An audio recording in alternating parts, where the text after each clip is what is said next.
આજે આપણે લગ્ન પ્રસંગમાં હોય તેવા કઢી પુલાવ બનાવવાના છીએ। આ કઢી પુલાવ તમે એકવાર આ રીતે બનાવી જુઓ, ખરેખર ખાવામાં ખૂબ જ ટેસ્ટી લાગે છે। તો ચાલો કેવી રીતે બનાવવા એ જોઈ લઈએ। એના માટે એક પેનમાં 1 ચમચી ઘી લઈ લેવાનું, તેમાં થોડો તજનો ટુકડો અને 3 લવિંગ નાખી દેવાના છે। 2 ચમચી જેટલા વટાણા અને 2 ચમચી જેટલું ગાજર એડ કરવાનું છે। ગાજરને ઝીણું કટ કરી લેવાનું।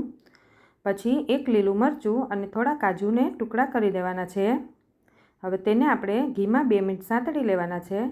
પછી 1 કપ બાસમતી રાઈસ છે, તેને મેં 15 મિનિટ પહેલાં પલાળી દીધા હતા। તેનું આપણે પાણી નિતારીને રાઈસ એડ કરી દઈએ। હવે તેને હળવા હાથે જ મિક્સ કરવાના છે। પછી તેમાં મીઠું સ્વાદ પ્રમાણે એડ કરી દેવાનું। પછી 2 કપ પાણી એડ કરવાનું છે। જેટલા રાઈસ લીધા હોય તેનું ડબલ પાણી એડ કરવાનું।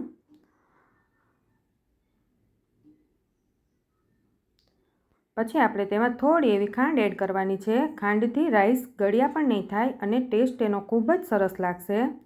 હવે આપણે તેને સ્લો ફ્લેમ પર ઢાંકીને ચડવા દેવાના છે। ત્યાં સુધીમાં આપણે કઢીની તૈયારી કરી લઈએ। 1 કપ દહીં લીધું છે, તો પહેલાં તેમાં આપણે 1 કપ પાણી નાખી દેવાનું। પછી 3 ચમચી જેટલો ચણાનો લોટ એડ કરી દઈએ। તેને આપણે સારી રીતે વિસ્કરના મદદથી વિસ્ક કરી લઈએ।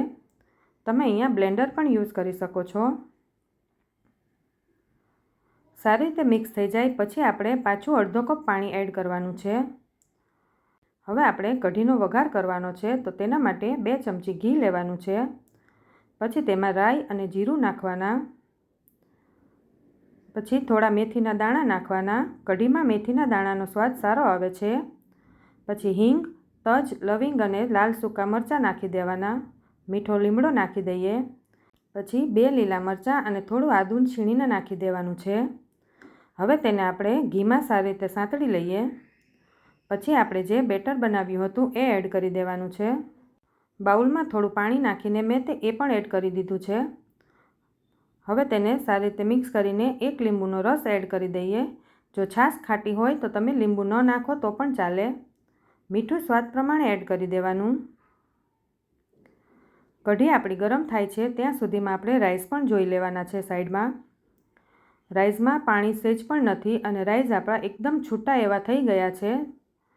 હવે આપણે ગેસની ફ્લેમને બંધ કરી દઈએ અને ઢાંકીને મૂકી દઈએ। ત્યાં સુધીમાં આપણી કઢી પણ ગરમ થઈ ગઈ છે। પછી આપણે તેમાં 2 ચમચી ખાંડ એડ કરવાની છે। કઢી થોડી ખાટી અને મીઠી હોય તો જ મજા આવે ખાવામાં। કઢી આપણી ગરમ થઈ ગઈ છે અને ઉકળી પણ ગઈ છે। હવે આપણે તેમાં છેલ્લે લીલા ધાણા એડ કરી દઈએ। કઢી આપણી થઈ ગઈ છે, તો હવે આપણે તેને સર્વ કરી દઈએ। પહેલાં આપણે રાઈસ લઈ લઈએ।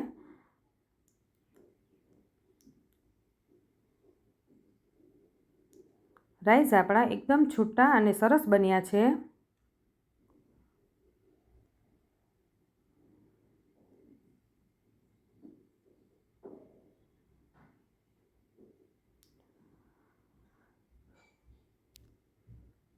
કઢીને પણ આપણે એક બાઉલમાં એડ કરી દઈએ।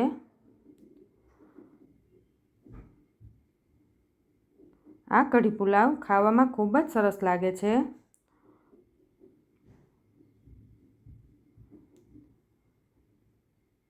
તૈયાર છે આપણા કઢી અને પુલાવ।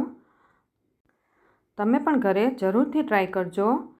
જો તમને મારો વિડીયો ગમ્યો હોય તો લાઈક, શેર અને સબસ્ક્રાઈબ કરવાનું ના ભૂલતા। Thank you for watching.